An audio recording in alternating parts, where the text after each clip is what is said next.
Okay, thank you. Thank you everyone for joining us for our staff meeting. So we're going to talk about a couple of things, DVT assessment and urgent care and ED communication protocols.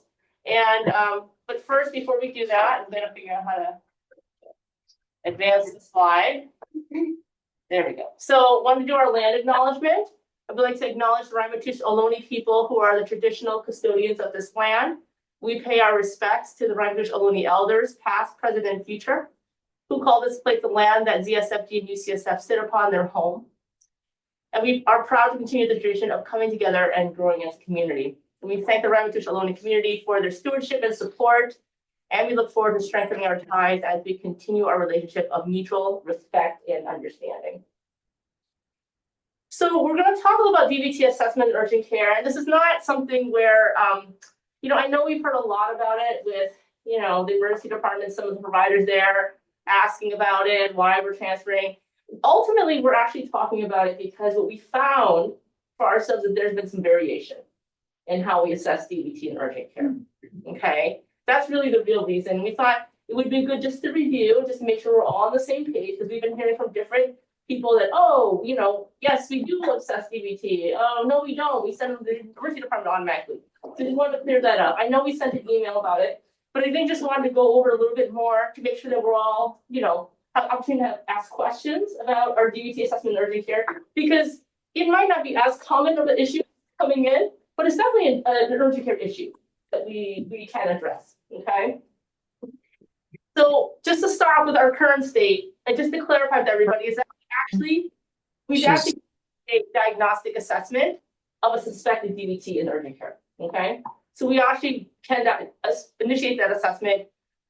However, we can also defer that initial diagnostic assessment if it's a little more of a complicated issue, and we'll go more into that. Okay, so I don't want you to feel like, oh my gosh, this is really complicated patient, but because we assess DVT in urgent care, I have to do this assessment before we send them to the ED or something.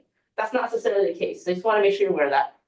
And currently, we don't initiate outpatient treatment of DVT. Now, this is something that, I think as of recent, it actually is possible. It's actually preferred to do outpatient treatment of DVT. It's better for the patient. We're not there right now, and it's something we will be considering. So I just want you to just give you a little bit of a heads up, but currently we do not do outpatient treatment of DVT. Okay? Any questions about that so far? No? Okay. Again, chime in if you need to. So, sorry, it's a little bit of the menu. I don't know if you can see, but of course, DVT, there are a lot of risk factors associated with it. I've listed them here. Obviously, you've got ones that are very high risk, like hip or knee replacement, fracture, major surgery or trauma. You've got your intermediate risks as well. And I don't have to really list through them. I think these are things we can look up and reference here. But again, just thinking about some of the things that we see, like pregnancy, right? Blood disorders you don't actually see as much, but you got to make sure you look in the problem list. Chemotherapy, cancers, and then the weak risk factors, age, obesity. Oh, I guess pregnancy is listed twice. Well, antepartum versus postpartum. Being sedentary, having bed rest for more than 3 days. So again, just something to kind of help you when you make assessment and you have decision making about whether we should evaluate somebody for DVT. And then I just like to bring out the Virchow's. I can't remember how to say it. Virchow's triad. Those are the three things: hypercoagulability, endothelial, vessel wall injury, and blood flow alteration that really kind of increase the risk for DVT. So, okay. So clinical presentation. Again, I'm not going to go too much into it, but clearly typical presentation: swelling, pain, redness, warmth, right? But it also can be asymptomatic. So just wanted to share that with you. There's a broad differential. I tried to, bring in some pictures. Unfortunately, the internet does not show people with darker skin. This is the darkest skin I can find. But I just wanted to make sure you keep in mind that when you have people with darker skin, it's not as readily visible to see the redness. So again, relying on a patient is telling you that they know their body best, and really taking a closer look and being kind of, having that in your differential DVT. Okay. Obviously, trauma, infection, peripheral artery disease, heart failure, other venous diseases. These are things that, yes, I've seen in the chart reviews that we do consider as differential. So again, we have been assessing them. So I want to bring up the Wells criteria. So has anybody not heard of the Wells criteria? I can't raise your hands in there. So everybody's heard of the Wells criteria? Yeah, okay. If you have it, that's okay. We're gonna go through it because I think it's actually a really very useful tool to help us assess DVT. And it's actually a really well-validated study, or I'm sorry, a well-validated score. And it's actually used by American College of Chest Physicians to provide guidelines for a DVT evaluation, okay? And so there are other criteria out there, but I think this is probably the one that's most recognized. However, I always want to say this, you know, we have a lot of tools, diagnostic tools, they do not replace our clinical judgment. And so you'll see, because when you look at the Wells criteria, not all of the risk factors are listed. So you've got to really, again, you know, especially for us to use our clinical judgment as to what is the risk for something having a DVT, okay? But it is a really good tool. Now, what's really nice about it is actually it's available on the internet very easily. There's this website called MDCalc. I have it written down in red below. And it's really helpful. Sometimes you're just like, I'm not going to remember all that criteria. I'm just going to go to the website and put my little pluses and minuses and see what the score comes out, okay? So you can see those criteria there, right? Active cancer, bedridden recently for more than 3 days or major surgery within 3 months, right? Calf swelling, measured 10 centimeters below the tibial tuberosity, which is a difference of more than 3 centimeters. Maybe you see superficial veins, collateral superficial veins, the entire leg is swollen, localized tenderness, pitting edema, paralysis, paresis, or recent plaster mobilizations. I think about people who have recent fractures or in casts have had a DVT in the past. What's interesting is the last one, if you have an altered diagnosis that's more likely than a DVT, you get -2, okay? So again, I feel like it's really easy. This is actually what it looks like here on the right side. Yes, the right side, what it looks like, and you really just, you know, you push your mouse there and you figure it out, and it's really nice. And it gives you a certain point score at the end, and it actually tells you what next steps are. It's really convenient, okay? Okay, so, you know, I know that people learn in different ways, so I'm trying to put it in all different ways for us to really understand what this means. And it just, again, I like to go through it because it really just kind of defines kind of how we're thinking about something clinically. So if you have a score, so let's go to the left side first. If you have a score of 0, okay, it's a low risk. If you go to the score of 1 to 2, it's considered intermediate risk, and then score 3 and above is considered high risk. So for the first one, if you have a low risk, the prevalence of DVT is about 5%. And really the plan, the recommendation is to order a D-dimer first, not the D-dimer. Because if you get a low pretest probability, right? Score 0, the D-dimer is negative, you essentially ruled out DVT. And you can just say, feel like you can safely send that patient home, okay? Now with intermediate risk, they say you can order either a high sensitivity D-dimer or an ultrasound. And I think it's because the or has to do with if you don't have a high sensitivity D-dimer, then you order an ultrasound. Now, luckily, our lab does all have high sensitivity D-dimers. So actually, that's why the algorithm is a lot more simplified. So I'll show you that in just a bit. And again, same thing, right? If the D-dimer goes positive, right, you go to the ultrasound. Then that's more of a definitive, not complete definitive test. Now score 3 plus, high risk. Just go to order the ultrasound. Don't order the D-dimer. It's not going to help you. It's actually not good of a test. And then I'll go over that recommendation in a minute. If the ultrasound is negative, then it's either no DVT, but if you're still concerned, right, your clinical judgment is kind of overriding this criteria, then it is recommended to repeat the ultrasound weekly for 2 weeks to see if there's any new formation of DVT or if there's, you know, and then you can decide whether to treat or not, okay? So again, as you see, there's the algorithm on the right side. I combined the score 0 through 2 because we have high sensitivity D-dimer, okay? So it's really, I just try to spell out the writing into a flow chart that we can reference if we need to, okay? And then again, if a score is 3 plus, just get the ultrasound. If it's negative, you can either rule out the DVT or consider repeating, okay? So I'll stop there. Any questions about that so far? Okay. I came in late. Okay. All right. Okay. Just the turnaround on the D-dimer, like how quickly can you get a result? Oh, that was pretty fast. I think this is fast, right? Oh, really? Okay. Yeah, 20-30 minutes. Yeah. It's not too bad. So that was something that, yeah, we could wait for the person, right? And again, I think that's the thing. It's when we test to determine disposition, right? Because if it's positive, then maybe we need to get that ultrasound. And then that, you know, if that first ultrasound is positive, then we, at this time, we send them to the emergency department to get treatment for a DVT, okay? So D-dimer is a fibrin degradation product. That's what we're testing. And again, like I said, low pretest probability, so low score, and a negative D-dimer essentially rule out DVT. And the negative predicate value of a high sensitivity D-dimer is 94%, so it's pretty good. But they get false positives, right? So impaired renal function, blood loss, pregnancy, atrial fibrillation. And again, it's not a good test if you feel like you have a higher chance that the person has a DVT based on clinical assessment. And of course, we talked about the high sensitivity D-dimers at the clinical lab. Now, ultrasound for proximal lower extremity thrombosis, sensitivity and specificity is pretty high for symptomatic patients. But if you have somebody without symptoms, it's not a good test. So again, that's why we don't test everybody that doesn't have symptoms with an ultrasound, right? So it does have limitations. It's lower sensitivity for, I think, upper extremity and calf thrombosis, so kind of distal DVTs. It doesn't distinguish between old and new, doesn't detect pelvic vein thrombosis and false positive results with pelvic tumors or abscesses. So thank you, Amy, for bringing this one up. The ultrasound hours are only Monday through Friday, 8 to 4:30 p.m. So this will help our disposition as far as if we have somebody coming in at 4:30 and we suspect DVT, then maybe we need to transfer to the emergency department for further evaluation if we consider them needing an ultrasound because they're high risk. Okay.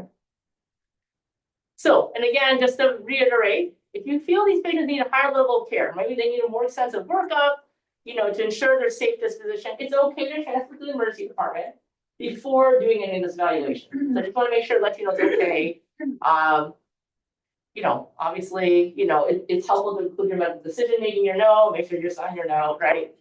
So that the ED can review it and be aware of why you're sending them, okay? Because again, has been this detection of variation, and we're like, well, no, actually, this is kind of our practice right now. And we're going to, by the way, share this with the ED so that they're aware that this is what we're doing.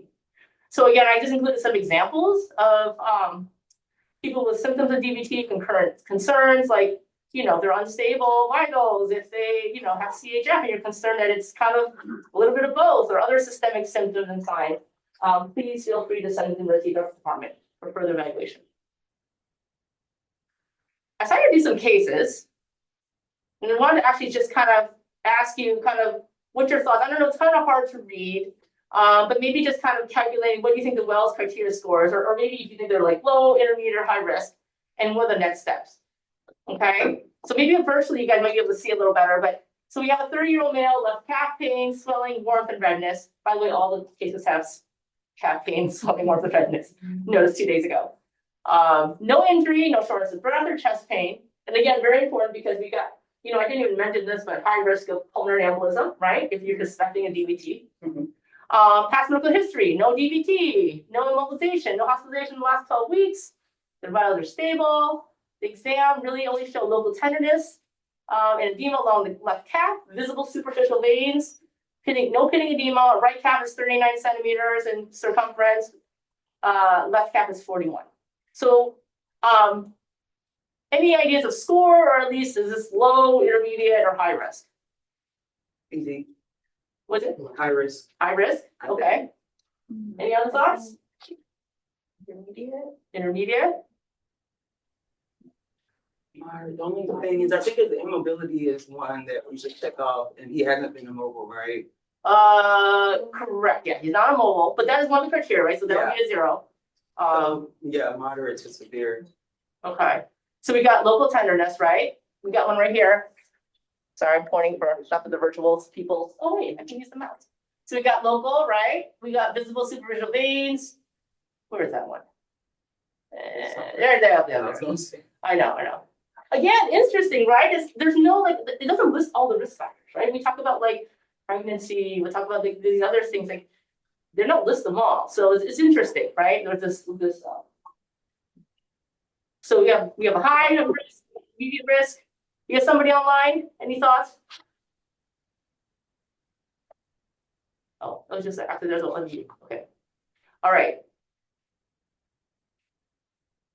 This actually person low risk. We only have 0.2, right? So this is using the Wells criteria. So what do?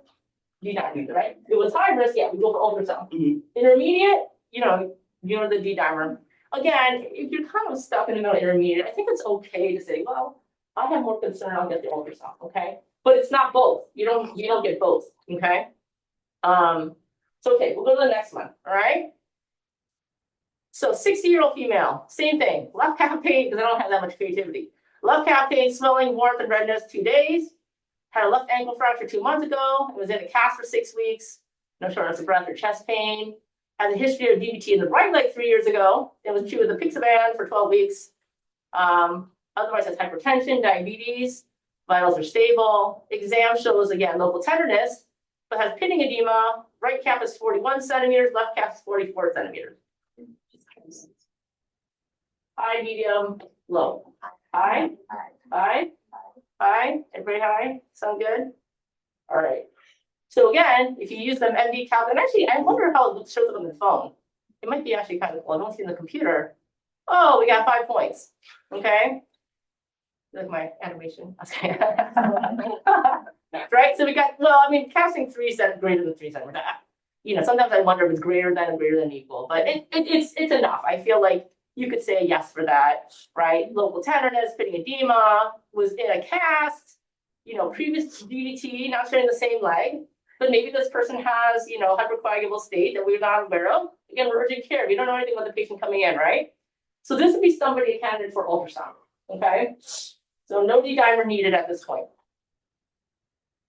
Okay, case number 3, 57-year-old male, so the same thing, left calf pain, swelling, warmth, and redness for 2 days, has subjective fever, no trauma, no chest pain, some shortness of breath, was hospitalized for 4 days for COVID about 2 months ago, no history of hypertension or blood clots, vitals, they don't look great, you know,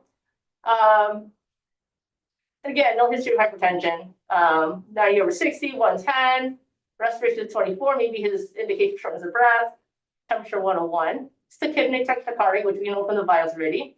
Again, local tenderness, edema, erythema, and warmth. Again, typical symptoms of also DVT. Left calf 49 centimeters, right calf 44. What do you think about this person? High, I'm sorry, low, intermediate, or high? Regardless. Oh, are you sure? Mommy. Are you sure?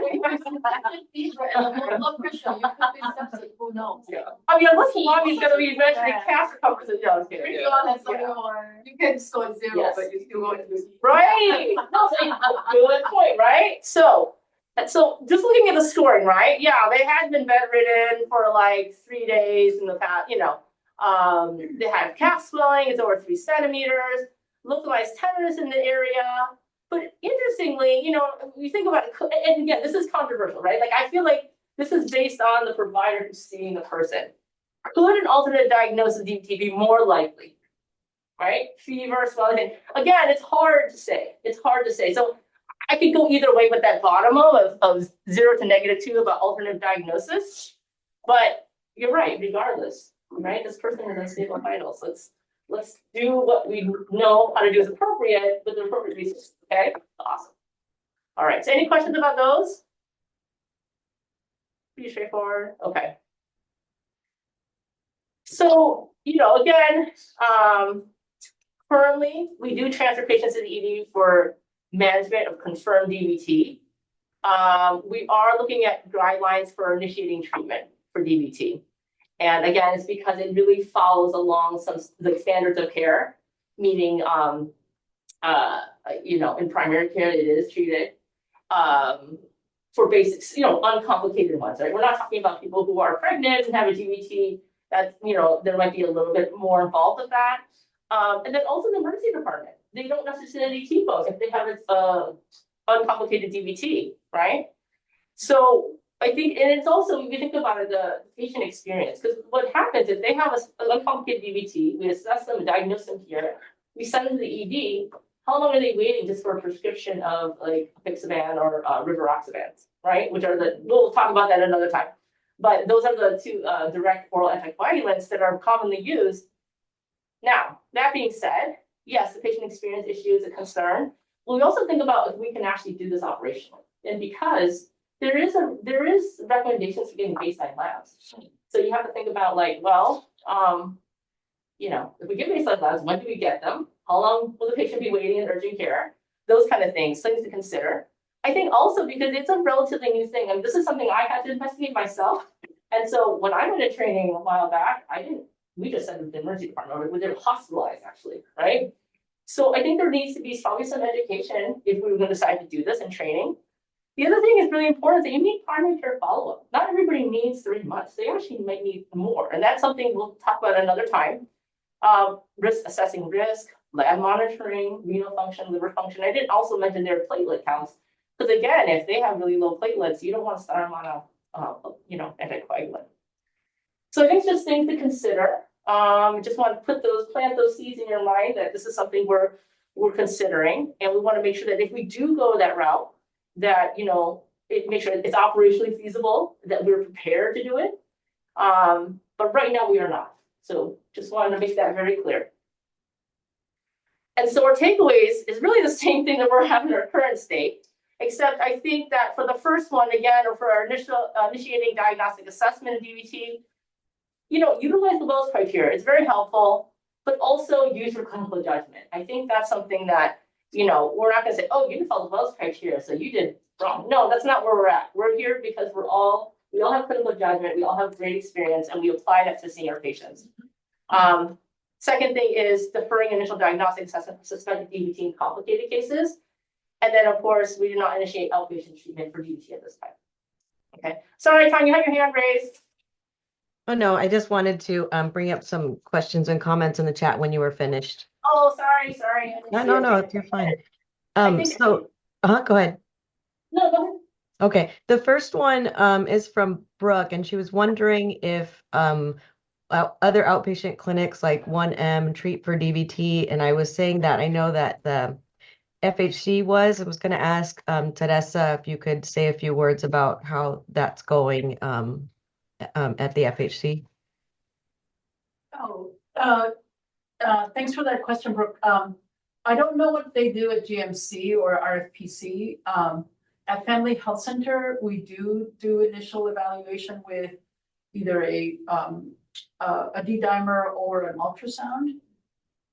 And part of that is because our hours are very different than urgent care, right? So we're there at 8 o'clock, and then we stop seeing patients in the middle of the afternoon around 4 o'clock. And so our correspondence with the ultrasound is very good. It's not this, if it were 7 p.m. or if it was a Saturday or Sunday, you wouldn't really be able to do that. In any event, that's the routine, and then we do start anticoagulation. And again, very different, because if I see a patient in drop-in Family Health Center this afternoon, I am working with somebody who can go ahead and set him up an appointment for 2 weeks from now for follow-up, or lab follow-up, and then with their primary within the first month after being seen. So it's a very, it's a tighter team, so to speak, in terms of, because that patient has been there for months or for years, right? So we're trying to get them to get the things that they need. Does that? Okay. Oh, Tanya, you're on mute. Oh, thank you. Brooke, do you have any other questions about that? This is Brooke. Can you hear me? Sorry. Yes. I was just going to say, I do think it's prudent to the conversation as we are moving forward with thinking about it, a treatment plan from urgent care protocol, that, the ER, then we send people that are to the ER, they get treatment, and if they're not linked, they tell them to follow up with us. I mean, I've seen not a ton, but handfuls of patients that get DVT treatment with anticoagulation in the ER, and it says on their paperwork, follow up in urgent care in some amount of, days or weeks to get the refill of your med, because these people are unlinked and they're not going to get into primary. So, that's a reality. I understand the risks when people aren't linked, but we see those people anyway. Yeah, thank you for sharing that. And, I do kind of wish there was a better way to get people linked to the primary care from the time that they get started on treatment. You're right. I think it's not necessarily the reality at this point, and maybe something we need to focus on as well, continuing to get our patients, into the ongoing care that they need, so. Yep, there's all similarly, Megan had a comment in the chat about a concern treating folks for DVT who aren't linked to follow-up care because of risk of them not following up after you start the treatment. So more than one person is concerned about that. Another thing that's in the chat from Brooke is she said it would be helpful to have smart phrases for these clinical tools like the Wells criteria and Ottawa ankle rules. Yeah. Um, They totally those. They might be as a little more manual than the one online. But I think we can definitely consider, creating those and see if that will help people, instead of having to like, okay, let me go onto the website, or let me look up the address, or what am I supposed to search, those kind of things. But keep in mind also MD Calc, that's one of the ones I use, but they have a lot of like one of those quick calculator tools. So I think, I encourage you to just kind of explore that more and take a look, because it might be just helpful for other issues and other clinical situations, so. And then we have a couple of votes to take the COVID and monkeypox off the smart phrase UCC visit note. And then just to be able to add those back as needed. And I think that's it. All right. If anyone else has any other questions or concerns, go ahead and unmute and ask them comments. And there's a comment here, I'm not sure who it's from because it says iPhone. The ED often pushes back when we have a confirmed DVT. Who do we talk to decrease this practice on their end? So I just want to assure whoever asked this question that we, whenever you see that kind of issue, you continue to report to us, and Amy will actually report that on that shortly about communication issues that happen. And then I also want to just add that, to Megan's concern about folks not linked to primary care. We did just meet with our primary care partners, and we're going to continue to meet with the primary care leadership about other concerns about follow-up as well. And so we definitely, this is going to, when we pursue the guidelines for urgent care, we will make sure that question is included in the protocols and workflows that we establish. I have a question, sorry. Oh, sorry. Go ahead. Okay, Moogie, you're next. Yeah, go ahead. Me? Yes. Okay, hi, thanks. Hey, so question, in regards to starting, prophylaxis or active anticoagulation therapy for patients who've been confirmed via ultrasound for a DVT, is there any plan to kind of get that going for us? Because it's not that hard, and I think it would benefit A, the patient, and B, obviously the ED that keeps, we keep sending people over. Is there any kind of plans in the work that we can kind of get that moving on our end? Thank you. Yeah. So yes, that's what we've been talking about, is that we're considering it, and I think that there's a lot of issues to consider, both making sure that we're up to speed on these medications, because they do come with significant risk, and also if it's operationally feasible. So there's a lot more to it, and we thought it was a little too much to talk about today. It would take some time, but definitely we are actively investigating it and seeing if this is something that we can do. So, and Aldo, to add to Carmen's point, part of the reason that we wanted to discuss this as an all staff is we wanted everyone to kind of hear it together. It is a community standard that in like primary care / urgent care level that this is something done in the community. So you're correct.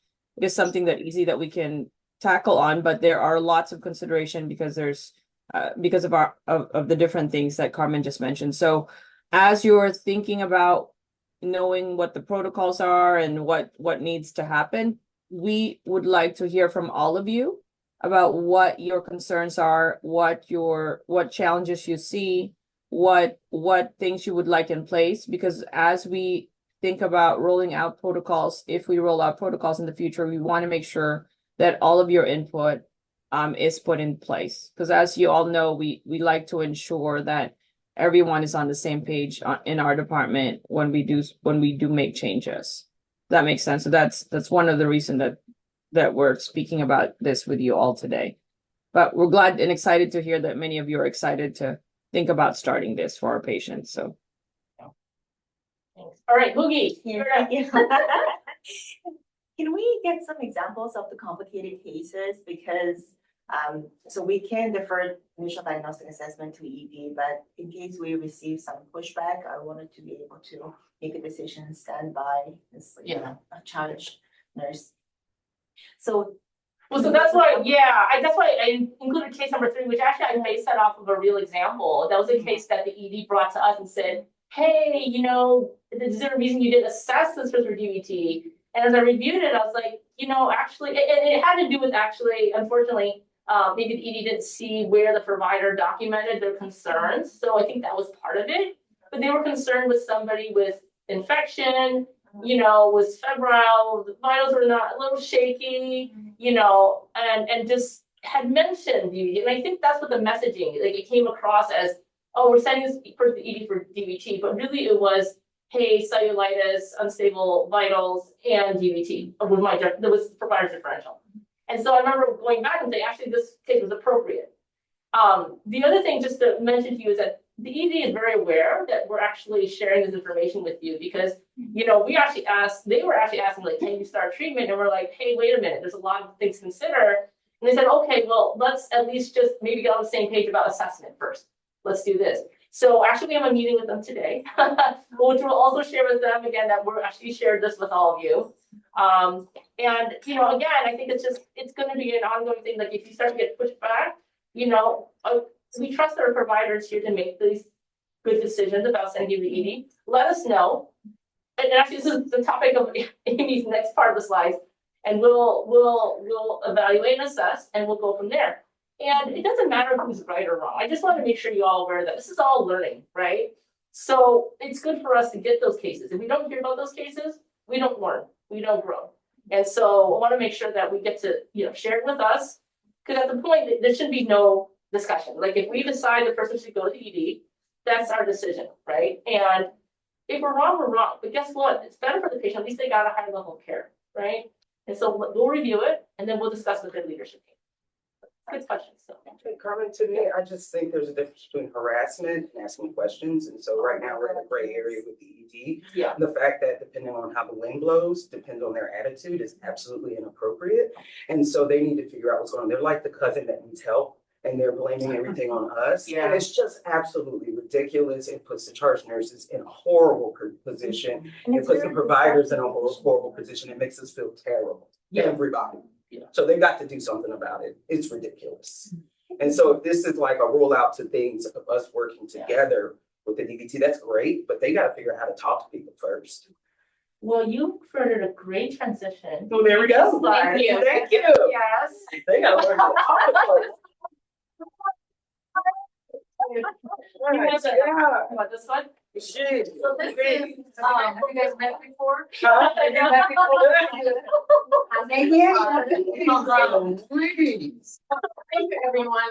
And just, the thing is, the protocol is not gonna fix all the problems, or it's not gonna fix problems that might even happen today. It's ongoing, and we know that it's a huge culture change, especially we're working with a different department.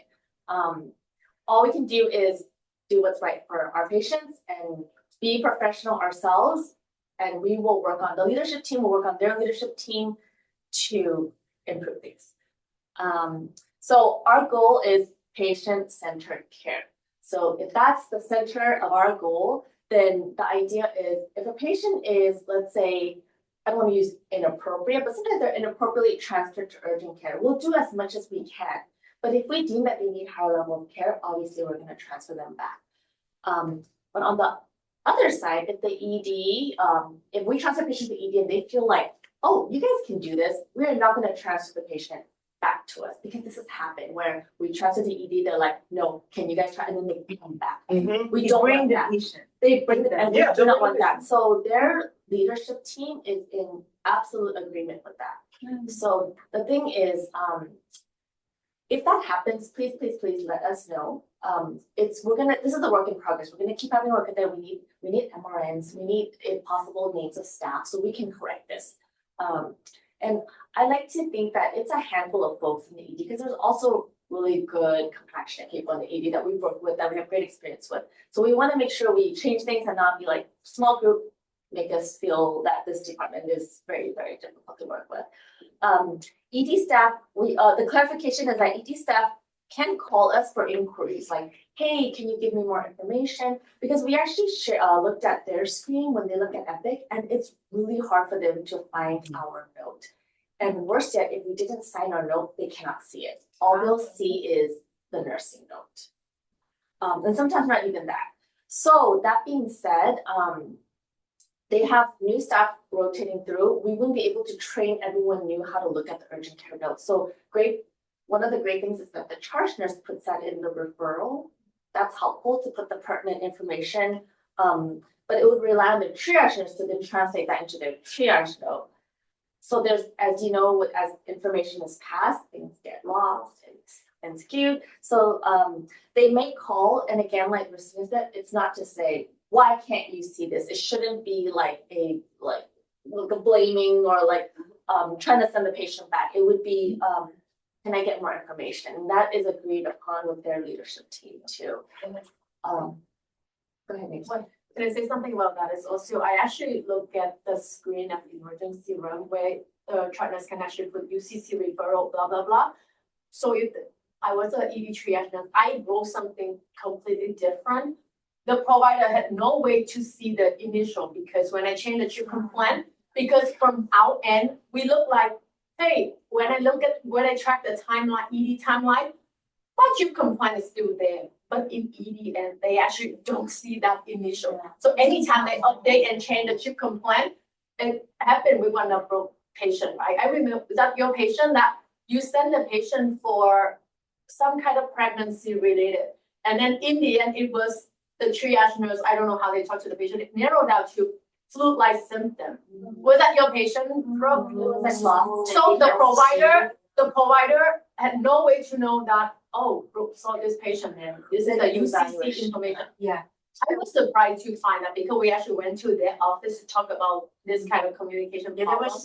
And we were like, we put it there, how come your nurse put it like that? And he showed me how when there was the chip complaint got updated, whatever the newest thing is what the provider will see. Yeah. So also I read in one of the notes, like ED notes and the doctor's note said like, contrary to the triage notes of the RN. So I wanted to know if it was us. It was the ED. Yeah. So Brian had the correct complaint, and then ED had a different complaint. And so it was good that the provider said like contrary to the triage nurse notes. Yeah, that also explains why like we would do imaging here and we'll write that in our note, but then it gets repeated from the ED because they might not see that. Yeah. So we see a lot of repeat x-rays, even repeat CTs one time. Repeat EKGs too. Repeat EKGs, repeat labs. Because then, and we can't fix that. That's another. But that being said, we do our best. We write everything. We do our part. We cross our T's and dot our I's. So that if you have your note signed before the patient gets to ED, that can help the provider. Not necessarily triage nurse, just like Roby said, the triage nurse sometimes they down to the who is dying, who is not dying, who is dying, who's not dying, because that's the fast thing. But if you have these notes ready for the provider, so when they get to see the patient, they click on the link, they can see the information and they have a better understanding of why you train for this patient. And you'll understand why there's a difficulty. Like they have two different epic programs, so to speak. I don't even call it like their framework, right? Yeah, interfaces, that's a good term. So it is hard. And even their leadership has mentioned that, yes, it is difficult. They try their best, but it's not so easy. And it's very hectic and busy there, right? I'm not trying to make excuses, I'm just saying that's what it is. And so that's why it's difficult. Because we think how can it be difficult? We have it right here. It's different, a different interface. So I'm just gonna called an environment. Oh yeah, it's very. I'm not saying that's like social culturally, but just the epic. Epic, That's right. Yes. If I come out as an urgent care provider, I get a particular screen. Yes. Whereas if I sign on as a primary care provider, I get a totally different. Yes. That's so weird. I'm gonna review this slide and then I'm gonna answer the question from the chat. So I didn't forget about you guys. So transfers between so reporting chain of command. So I think we and I'm just like really proud of our team, we do a great job. Like, we're very professional, and we've done, and all the report that you guys have sent to us, we follow each and every one, every case. So again, we've been talking to ED, and this is the agreement that we have with them, that they should not be, if they have an issue, they would not, like, for example, they shouldn't come to urgent care and ask the nurse or the provider, why are you sending this to us? The chain of command is that they report by email to their leadership, and then it's between the leadership teams to kind of decide what was and what wasn't appropriate. And the goal is obviously to take care of the patient first. And of course, these conversations should not be over when the patient's in front of us. And then thank you guys, like, I think you guys are doing great, but continue like safe reports and email with as much information as possible, because this allows us to really track down where the source of the problem is. And again, of course, we meet with the ED monthly and as needed. So as you guys send things to us, we track it and we try to see if there's a need to meet sooner than a month. But the idea is that we really want to like enforce that this chain of command is followed on their end, because that's the only way so that people don't go into this like cycle of harassment and things like that. So phone calls to ask, like, to get further information, but not to say like, why are you sending this patient here? So we're working on that. Can I add, Amy? So part of the reason also that it's important that you guys continue to send these types of information is part of what we do when we investigate. And someone, I think Renee McNally pointed it out, is there are actual true system issues that sometimes are causing the problems, like their inability to see our reports clearly, or that the process doesn't seem very streamlined, things like that. So those are the things that we will be actively working on when we see them, to figure things out. Someone said, could we have a paper that the patient can bring? We had that a long time ago, and we switched to an electronic process because we were trying to be a little bit more tree friendly.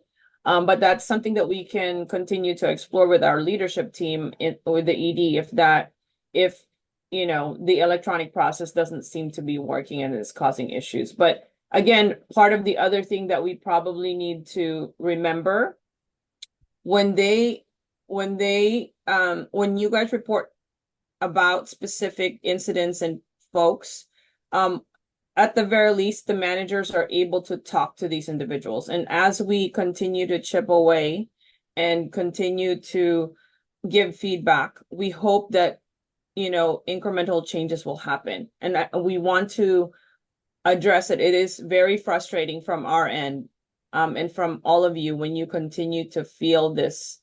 I think Christina said it feels like harassment. And so we want to just acknowledge that it is not appropriate. And we're going to continue to give that feedback to the ED team. But if anyone has any other ideas of how we could continue to improve teamwork between our departments, that would be also appreciated. Because maybe the more discussions and the more type of collaborative work we do with them, that will help them at least have less of these types of interactions. Does that make sense? So just to answer some of the questions, yes, so we did use the paper transfer before, like Renee said, it ended up in that black bin on the side of the triage table, and it was green paper, it stacked up. And then yesterday's paper was still on today's bin. Very confusing. Yes, so Brooke asked if they can see our embassy note. That note is even harder to see than the provider note, because that note is embedded under the rooming tab under our. So they actually probably cannot see that. I would say, I'm gonna say they can't see the embassy note. They can see the provider note if it's signed before they're transferred. You can find the MSC under the rooming tab, like the yes, no question. Yeah, they don't even see that. Oh, okay. Because that's embedded under a rooming tab under the nursing process, right? But they can see if you write, like if you use a UCC visit note or a UCC MSE note. Oh, okay. You can see those. Oh, you mean the tab? If it's signed, Gotcha. if it's signed again, it has to be signed. And Tanya, did you have a question? I saw your hand up. I just wanted to give the opportunity for Brooke or Brandy or McNally to unmute and express some of their concerns. I think I'm good. I've been chatting in the chat and keeping up, and I think everyone's expressed the concerns I have, and I love the ideas for resolution. Thanks, Brandy. Anyone else?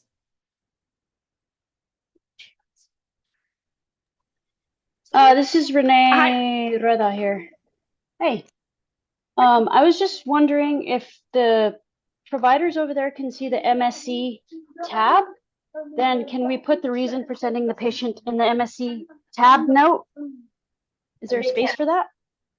No, they wouldn't be able to see that. Yeah, it's actually very limited too. Like, it's only like the yes, no question. Like, does the person have an emergency medical condition? Yes, no. Have the vitals been reviewed? And you can put there's a little icon, you can put a little note in there. But again, if the ED can't see it, I don't think it's worth putting it there. I think your best bet is to make an actual, like, you know how you make your nursing notes or your provider notes or everything notes on the sidebar?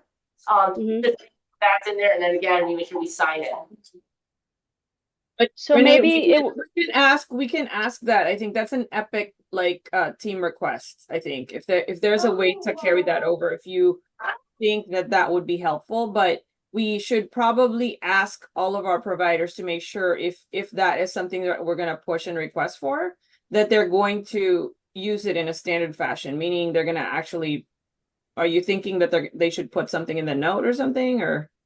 Well, that is one thing, or if we can understand what they see, then maybe we can document in that place where they can see, you know?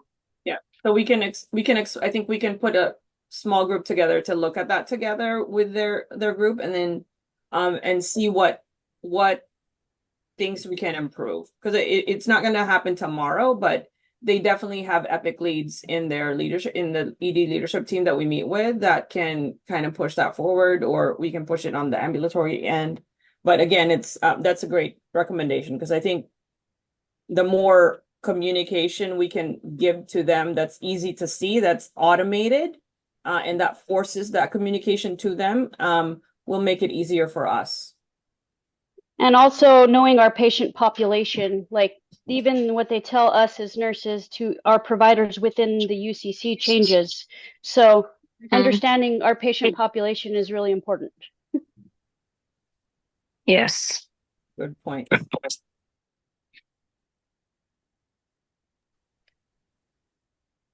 Any other questions, suggestions? Hi guys, sorry, I was dropping my kids off. I just wanted to kind of iterate a little bit on what I had put into the chat. There's a lot of systemic reasons for why the ED doesn't see what we write, and it's not because they don't want to. It's literally because they use a different version of Epic than we do. So they chart in what's called ED Narrator, and it's literally like a completely different form of Epic. And it's not easy for them to access clinic notes. It's really not. And it's not part of the triage process that's trained for them. That's this national standard of how to triage a patient, to do a chart review or to read even today's clinic notes. It's literally just not part of their process.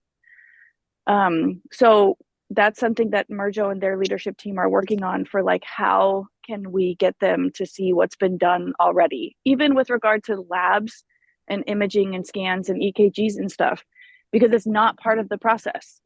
So sometimes there are questions on like, why did you send us this patient? What are we missing? Because when the patient got here, they told us that their finger hurts and that's not an emergency, right? It's like a legitimate question because they're missing part of the information. That makes a lot of sense, and we didn't know that yet, because we get these messages that seem charged, like, why did you send them here, when we thought we explained it in our note, but they didn't see that, so we feel like we're being attacked because they're asking us what we already have communicated, but so a lot of that's lost in translation. So thank you for clearing that up. Totally. So get this, on their Epic, nurses and providers both, they do not have a chart review tab. They do not have an encounters tab. They literally don't have it. So it's really difficult for them. That's why I think we need to, so back in the day, right? For those of you that remember, we had a transfer form that had exactly all of this information you guys were talking about. It would say, reason for transfer would be like cardiac protocol or whatever things that we've done here. We would check that off. It was like actually automated. It was something from Kaiser that we had implemented. But when we moved over to the new pathway, we kind of did away with that. So I think what would be helpful is, again, to engage their Epic team, because maybe it's impossible to add to their pathway, but luckily our Epic is homegrown enough that maybe there's other automations or something that we can do, so that maybe at least even like an urgent care note would have an easy link. I don't actually know what can be done, but we can absolutely explore that with them, and or explore the idea that if you guys keep asking us these questions and counter review is not in your pathway, maybe we have to go back to paper because there's no other, you know what I mean? Like, so we need to just have those discussions with their leadership team as well, because I think the ongoing back and forth is continuing to frustrate us and them, and it's just because we're not able to see our documentation as clearly as we thought we could. And so just really appreciate everyone for discussing that. And to Renee's point, I think we need to overcome this system issue. And my guess is that more than half of our issues will disappear. So more to come on that, and appreciate everyone's patience. But we hear you guys loud and clear about that. The good news is that Roby, there is actually a way to see urgent care notes. Remember when we was there, Roby's because he has primary care experience. So he on that day on EV screen, he was able to pull up the chart from urgent care. And that was to Matthew's surprise that, what, you can do that? So Roby said, yes, absolutely. So it's just a way, it's just like Amy said, it's a culture change. Like for the triage nurse, like who is working under pressure most of the time, like to tell them, you go here, click on this, and then yes. So it just like Mojo said, maybe we can meet with them somehow and then just see what is the difficulty of them getting to that screen, and maybe just work with Epic, see that there's some way you can, the link can magically pop on the top of the confirmation can say, oh, urgent care, click. Because there was a way that I think is like 3 clicks. Yeah, 3 clicks, and to ask the triage nurse to do 3 clicks is just like, so I feel like they can triage 3 patients with that 3 clicks. Before we end the meeting, I want to end it with 2 positive notes. One is that things that the ED are working on to improve. So their goal for their triage as of their last staff meeting was that all patients coming to urgent care has to have a documented encounter. So kind of think about information going both ways. We also want to know when patients come here, like why they deem the patient has low acuity. So if we see that not happening, please let us know, and then we'll get that feedback back to them. And then the second thing, on a positive note, I want to like give kudos to our lobby team. There's a few of you guys here because when I was looking at patients that get directly transferred from lobby to ED, there's a 10% rate of those patients being admitted. So that means that our nurses are able to filter out these patients before they even got to urgent care, because those patients obviously are quite sick. So this process actually saved us a lot of like panic and time and resource. So I just wanted to give like a positive note of and lastly, like it is a work in progress. So appreciate everyone's feedback. I know it's a lot of work to be like, after you've experienced some harassment, then we ask you to write an email. I think that's awful, but we really appreciate doing that, like, because it really, really helps. Like, this is the only way. Documentation is the only way for improvement. And sorry, I missed this question. Oh yeah, when you said like there should be notes from the transfer from Right. that. So does this include like they transferred to us, they didn't do notes, they didn't do vital signs, and that's all the time? Yeah, they Yeah. said it's last meeting, so. That was a great set. Oh, she announced all the time. Yeah, so this is Like, just, they don't know this is new, that's why I'm saying that. Okay, It's not a great. positive, this is what they're working on. So they're working on improvement, so. they have to go all the vital signs. Vitals is not actually required for EMTALA, but there should be an entry. Oh, Okay. Because it's like this is actually, the entry is EMTALA. But they. When are they expecting to start? Send them over here, and then also they. Oh, they okay. security- Sorry, also the security, they show them, I think they can instruct them for them, go to the, go to the urgent care. So they don't see that at all. Yeah, that would be a problem too, so that's a violation of EMTALA. What do you mean, the vitals are not required?